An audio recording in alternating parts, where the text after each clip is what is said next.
Hallo, hier ist Disney Oper aus den Disney Oper Studios zu einem Newsflash. Ja, schlechte Nachrichten aus Frankreich und auch aus dem Disneyland Resort Paris.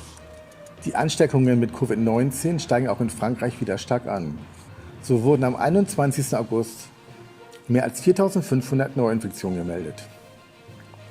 Trotz aller Vorkehrungen hat es nun auch das Disneyland erreicht.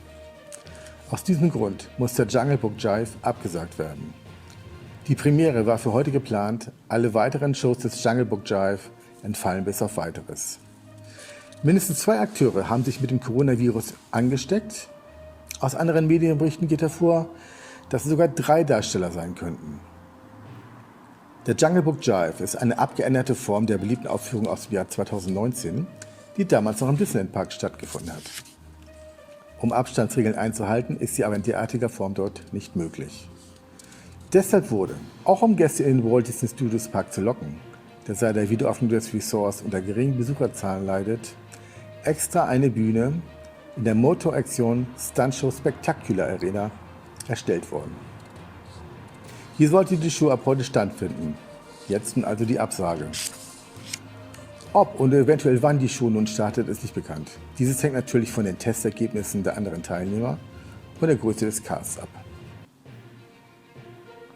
Sämtliche Darsteller sowie das gesamte Team befinden sich in häuslicher Quarantäne. Bereits am vergangenen Wochenende startete im Frontierland Theater die Rhythms of the Pride Lands Show, welche ebenfalls im Rahmen des Lion King and Jungle Festivals läuft. Diese Show wurde sehr gut besucht, aber hier gab es schnell Kritik an den Hygienemaßnahmen. Obwohl zwischen den einzelnen Zuschauergruppen ein freier Platz gelassen wurde, fanden es viele aufgrund der aktuellen Situation zu beengt. Hier reagiert das Disneyland Paris auch ab sofort. Bei der Show Rhythms of the Pride Lands steht jetzt nur noch die Hälfte der Plätze zur Verfügung. Nicht bekannt ist, ob der Druck der Besucher oder behördliche Vorgaben zu dieser Änderung geführt haben. Ärgern werden sich über diese Entscheidung sicherlich viele Besucher des Parks. Die Plätze waren schon bei voller Auslastung und 4 Shows am Tag nicht ausreichend. Viele Gäste werden jetzt während ihres Aufenthalts wohl nicht in den Genuss der Show kommen können. Wer vor Ort ist, muss sich zum Besuch der Show im Frontierland Theater des Disneyland Parks zwingend ein Ticket reservieren. Dieses ist kostenlos, aber muss über die App Line Birdie gebucht werden. Rhythms of the Pride Lands findet aktuell 4-mal täglich statt. Die Showzeiten sind um 12:30 Uhr, 13:30 Uhr, 16:05 Uhr und 17:05 Uhr. Gebucht werden können die Zuschauerplätze jeweils 120 Minuten vor Showbeginn.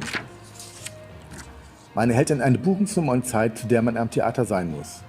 So werden die Besuchermengen besser gesteuert und es gibt keinen Massenauflauf. Hoffen wir für die erkrankten Mitarbeiter, die Besucher, das Disneyland Resort und für uns alle das Beste. Das war der Disney Oper Newsflash hier aus den Disney Oper Studios. Danke für euer Interesse und tschüss bis zum nächsten Mal.